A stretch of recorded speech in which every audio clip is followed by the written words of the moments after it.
Em julgamento virtual, o STF rejeitou uma queixa-crime apresentada pela Associação de Vítimas e Familiares de Vítimas da Covid-19 para investigar condutas de Jair Bolsonaro no combate à pandemia.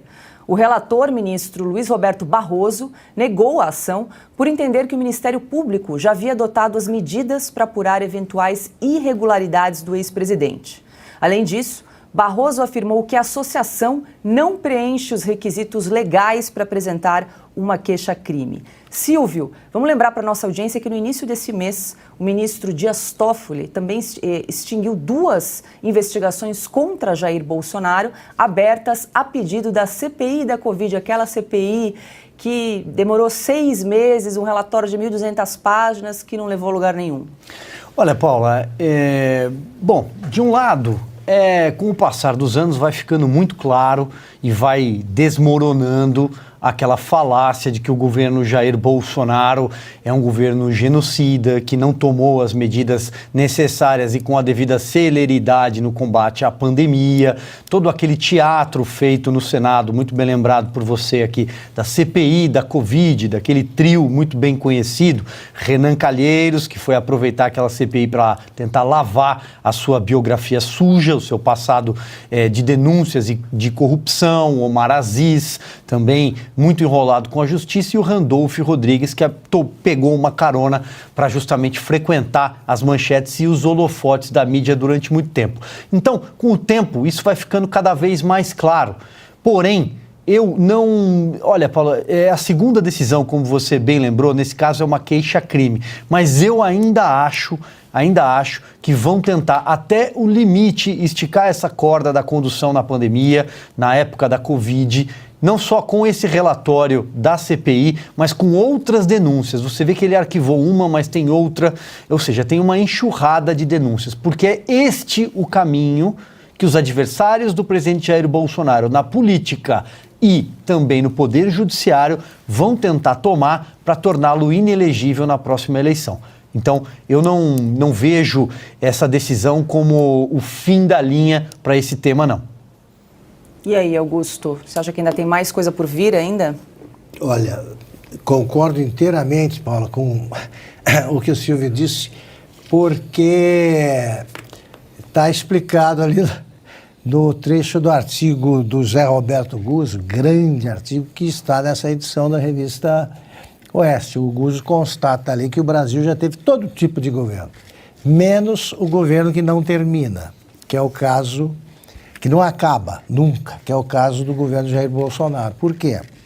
Se eles não olharem para trás, enxergando os fantasmas que eles inventaram, eles vão olhar para frente e vão enxergar o quê? Nada. Eles não tomaram nesses... Olha, daqui a pouco vamos para 3 meses e vamos fazer o balanço do governo Lula. Sim. A única novidade é que o Fernando Haddad está aprendendo a falar dilmês, né? Ou um cruzamento do dilmês com um subdialeto qualquer que resulta naquele tipo de declaração que mostramos também na sexta. Então é o seguinte, o que o Lula já fez? O que ele anunciou de importante? Medidas. Ele disse que com base nos 8 anos ele sabia tudo o que fazer. E o que ele fez foi aumentar o preço do combustível. Quem está criando coisas novas é a imprensa, né? Reoneração, tem que inventar, a inflação está alta, mas está baixa, coisas desse tipo. Os títulos que eles fazem são bastante criativos. O governo Bolsonaro ainda é manchete dos jornais, quase 3 meses, porque não tem o que falar. O Lula se reúne com tribos, hein? Inventaram o genocídio dos Yanomami e Anuncolô. E vida que segue. Vida que segue. Eu acho que nós vamos ter problemas. Aí o governo já devia ter começado. Só se fala do Bolsonaro com esse tipo de acusação. Eles vão manter o Bolsonaro forte eleitoralmente por muitos anos. Está na hora de olhar para frente, né? Eles estão olhando pelo retrovisor, não enxergam nada. E aí daí resultam essas decisões. Cadê o genocida? Já começou a ficar meio abalada aquela tese, né, com a pandemia. Aí surge o genocida da Amazônia. Também não vai colar. E diante disso, dessas decisões, eu quero saber se a trinca, né, formada pelo Randolph, pelo Aziz e pelo Renan, se a trinca vai ou não recorrer a um tribunal internacional. Promoveram o tempo todo, prometeram. Então, vão lá e vão ver se vocês conseguem meia hora de conversa com alguém sério, né, nesse tribunal. Não vão passar da portaria. Ana, quer comentar essa decisão do STF de arquivar essa queixa-crime contra Jair Bolsonaro? Rapidamente, Paula. Bom, primeiro agradecer as quase 60 mil pessoas nos assistindo, uma audiência realmente maravilhosa, né? Como eu costumo falar. Rapidamente, Paula, olha, o STF rejeitar essa queixa-crime, por que não rejeitou o ano passado? Eu não vou levantar aqui e aplaudir, nossa, parabéns.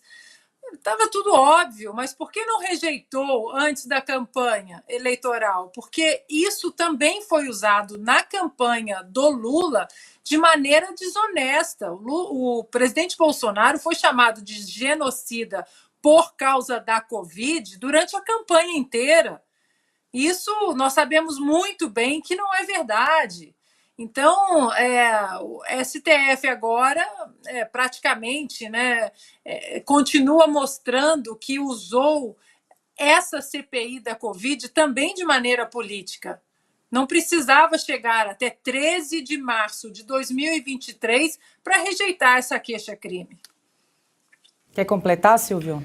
Não, eu acho que está muito bem colocado, Paula. Só para arrematar, então, 70 dias, Augusto bem lembrou, daqui a pouco são a marca tradicional dos 100 dias de governo, faremos o balanço de tudo o que não aconteceu e, repito, picanha até agora...